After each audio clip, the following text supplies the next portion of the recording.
Hello, Lee.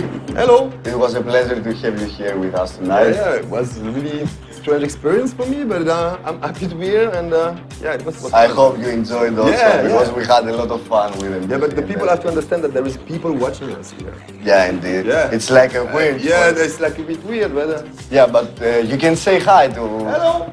to the camera.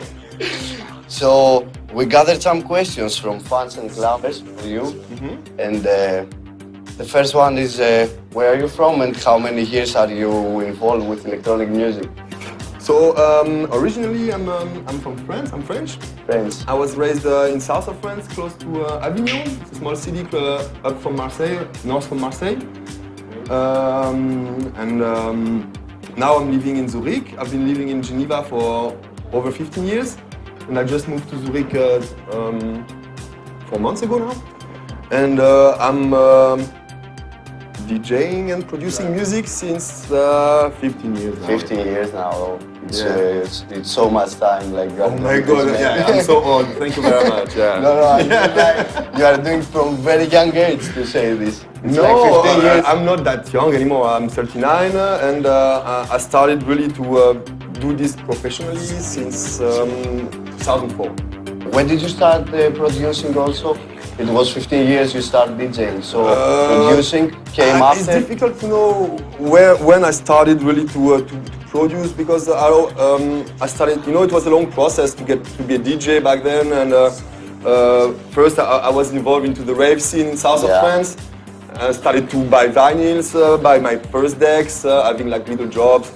And after, DJing was not enough for me, so I was really interested into the production process, but I didn't know how to do anything. So I decided to make a sound engineer school, to know all the process about how to make a sound, how to create a sound, and all the process from the creating music to the mastering process. And I was feeling I was needing to make a school to know all the steps, You build step by step the career, properly. Yeah, I really felt that I was needing to have a knowledge before making any music, and so I went to Geneva. That's why I was living in Geneva for 15 years. In '99, I moved from Avignon to Geneva to make a sound engineer school, and after I stayed in Geneva.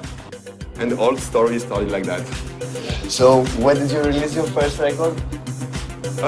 My first record was really not techno, it was more experimental things, more like electronica, and it was like a very small label called Antiism, and it was only released like really confidential release in France, and yeah, maybe I'm the only one having a copy, I don't know.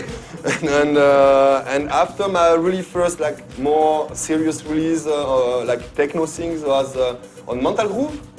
It's a label from Geneva, where Miskitin was releasing. It was like DJ Rush, like a really big star was releasing at that moment. I remember also the remix. It was a bit famous for Miskitin.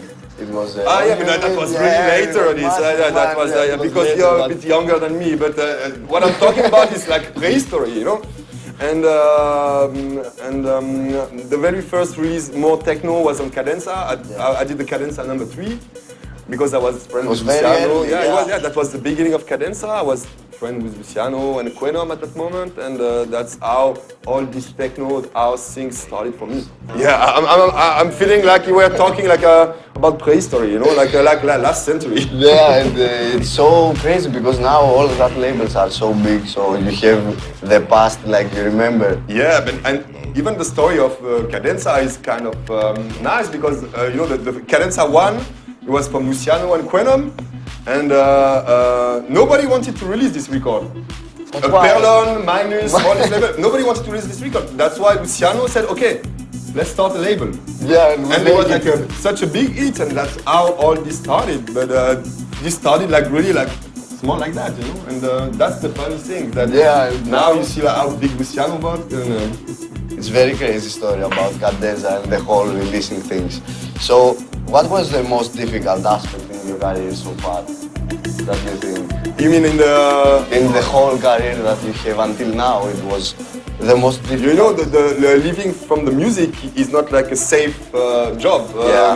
I don't have a backup plan. Yeah, you know? it's like when I'm getting older, what you will you know, do, it's not like being employed and having like a safe situation. You never know what will be in 6 months, what will happen, and so I have a family, I have kids, and this is, I think, the most difficult part to be in this not safe situation about the income and the money. It's not that easy, you know, every day. Everybody is always thinking that it's very glamorous job, only like the glitters, the clubs, it's fun, blah, blah, blah. But the kind of dark side is that also that you never know what will be the next month, technically. Yeah, technically, that's true. So if you could do it again, would you change a thing, or are you happy with the path you have chosen? I think I would change a few things. You know, some mistakes. You know, when you are younger, you are making some difficult choices, and sometimes you are not really seeing the full pictures of what you are doing, and you are trying to make some shortcuts, but this is not working like that. And I wouldn't change so much, but I would change some little details maybe. But I'm kind of happy about all this journey and I did in this music business. But yeah, I will change a few things maybe. I don't want to talk about it. So, what's the best piece of advice you've been given, and what advice would you give to newcomers? That's a good question.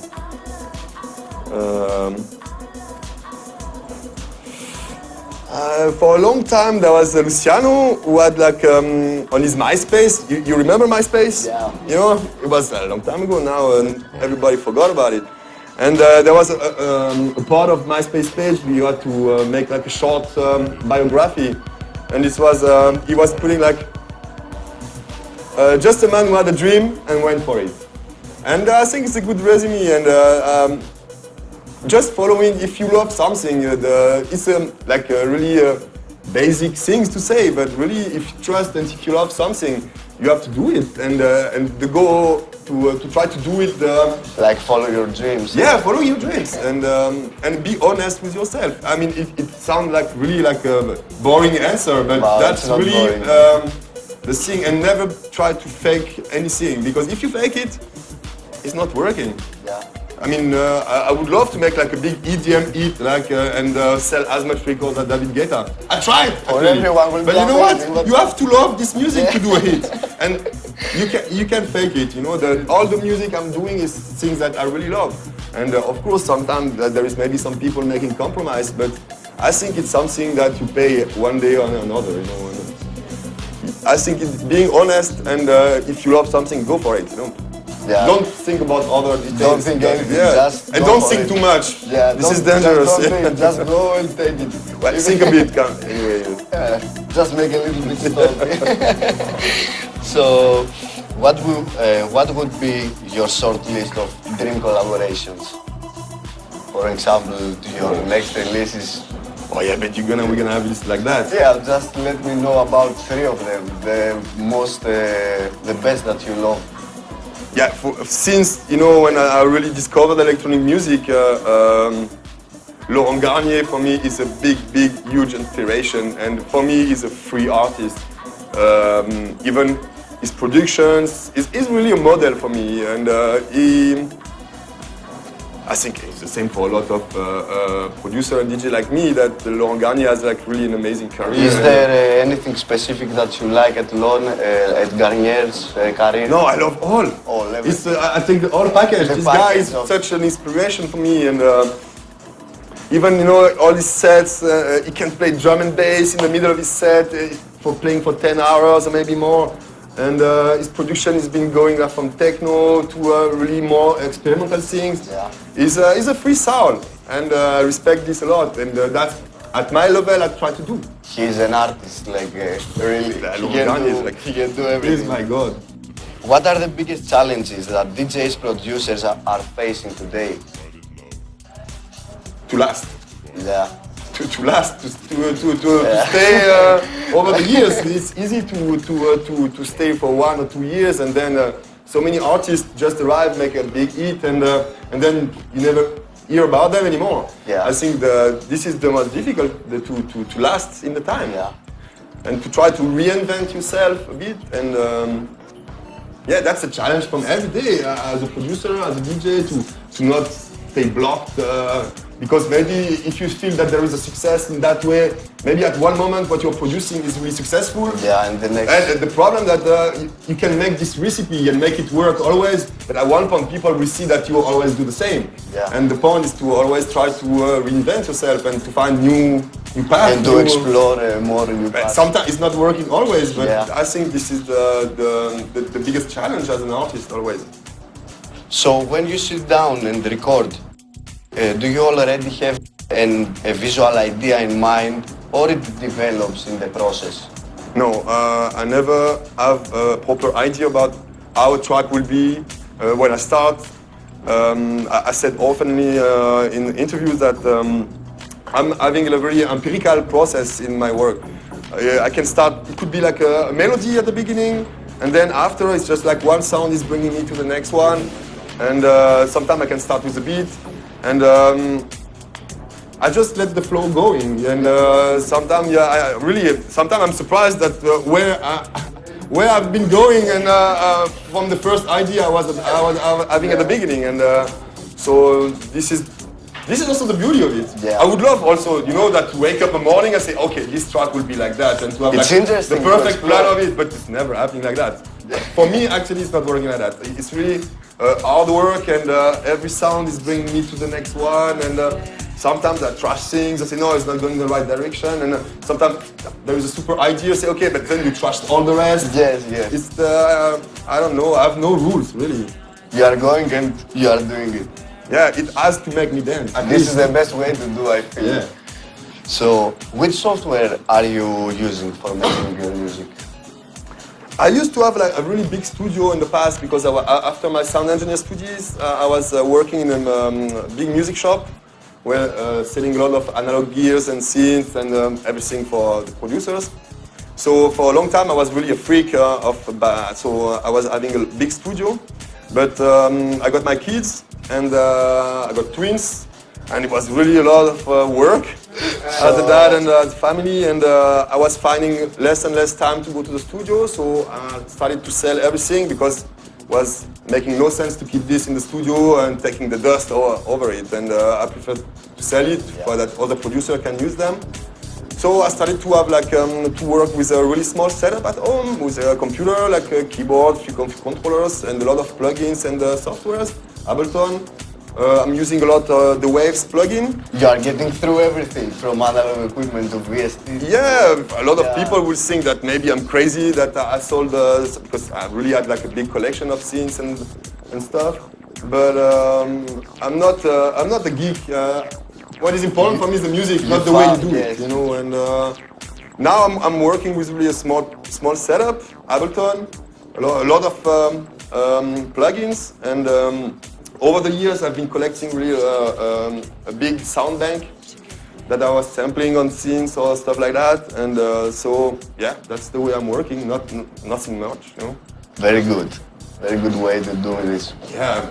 Because you are getting through all this and you have the final. I tried it all, I know how a studio is working. And now you know what to pick up. Yeah, I'm kind of amused of all this kind of new analog trend lately, that all the new producers are getting into this modular synth, and yeah, it's fun, but for me, it's not like, I will never say that, okay, because the analog thing is sounding better. Analog thing, of course, there is this kind of romantic idea you can have about these machines. Yes. And of course, I love them. But also they are generating a lot of noise. And for example, you're making a nice sound and everything, you go to sleep, and the next morning you wake up, and just because of the temperature in the studio, you didn't touch nothing on the fucking buttons and the pots, and the sound is different the next morning. And you always have a problem, so you have to go to see a specialist that's fixing it, and it costs so much money. And I'm not like that. I changed all my way of working, and I'm very happy about my setup. I can work everywhere. And you found already what you need, and you are doing it with. I really think it's way. not the interesting is not how you do the things. It's the result.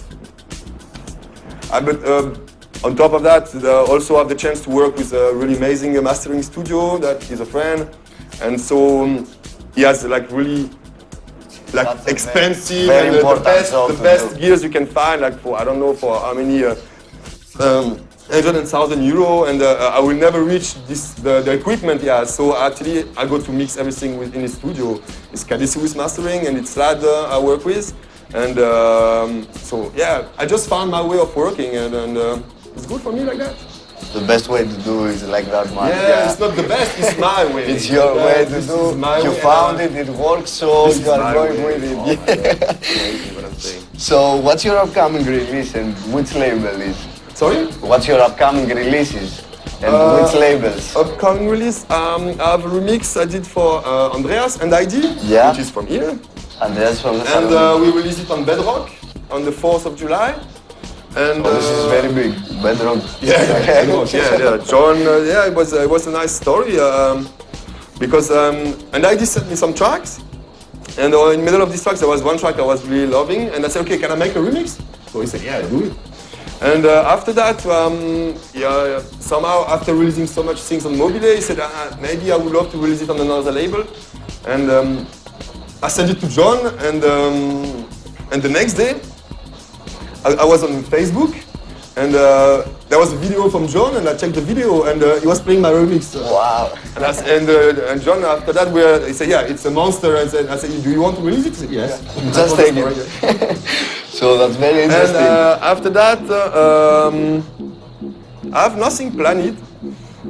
And I have to make a new mobile. I've been releasing so much the last 2 years that I made a little break after my album in January, and I just have a Suara out since two weeks, I think.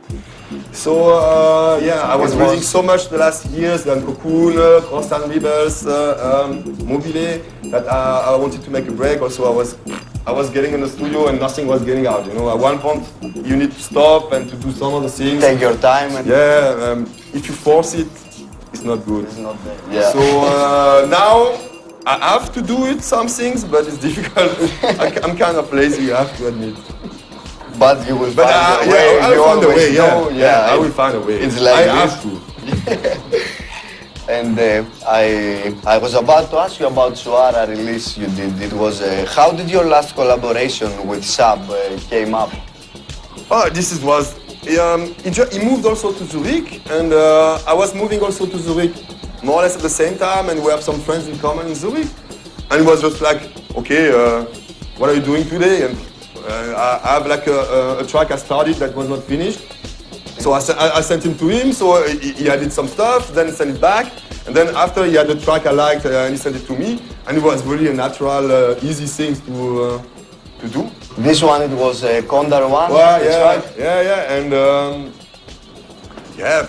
By it the was way, really, I mean, you know, when you have friends, producers, when you have like a sketch of a track, it's much more easy. It's like making more or less a remix when you track like it. But we would just work like few hours together in the studio. The rest of the time we were working alone at home, you know. Even if we are living in the same city, that's crazy. because you are both very. Yeah, but also, you know, over the years, the way I'm working, I like to be alone. I don't know, I can't explain it. You know, sometimes you're in the studio with someone and he's doing something and you say, yeah, but I could do it faster, and then it's frustrating. I'm too old for that. I prefer to work alone at home. But I like collaboration, but alone. The final thing matters. No, but I'm so, it can take so much time for me for all the automation. For example, just how to make the automation of a filter. I can stay 2 hours on that. And so if you're with someone in the studio, it's very boring. Yeah. And I will never do this if I'm with someone. So the work I'm doing alone is totally different. So yeah, you will work with the idea. You mean more if you are with I'm alone, you know, I'm not counting the hours or whatever, you know, and I'm not worried someone is bored. I'm just bored alone. And if someone is bored, it's me, I stop. So I'm sure there are a lot of nights to remember, but during your career, if you had to choose, which one was your best? Like It's a difficult you need question. to remember, yeah, it's a difficult one. No, but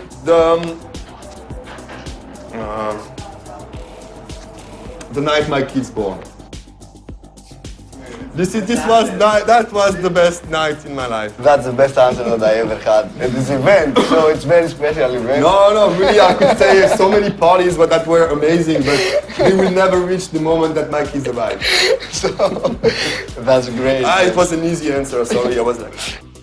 No, I don't want, it's difficult to say that one party was better from another because they're always different. Yeah. Because, and you can compare different situations. A club is, if there is a club, a sound system and one DJ, it's not working. You need a crowd, and the crowd is different from one club to the other, and also the crowd is different in the same club from one party to the other one. And those are with the festivals.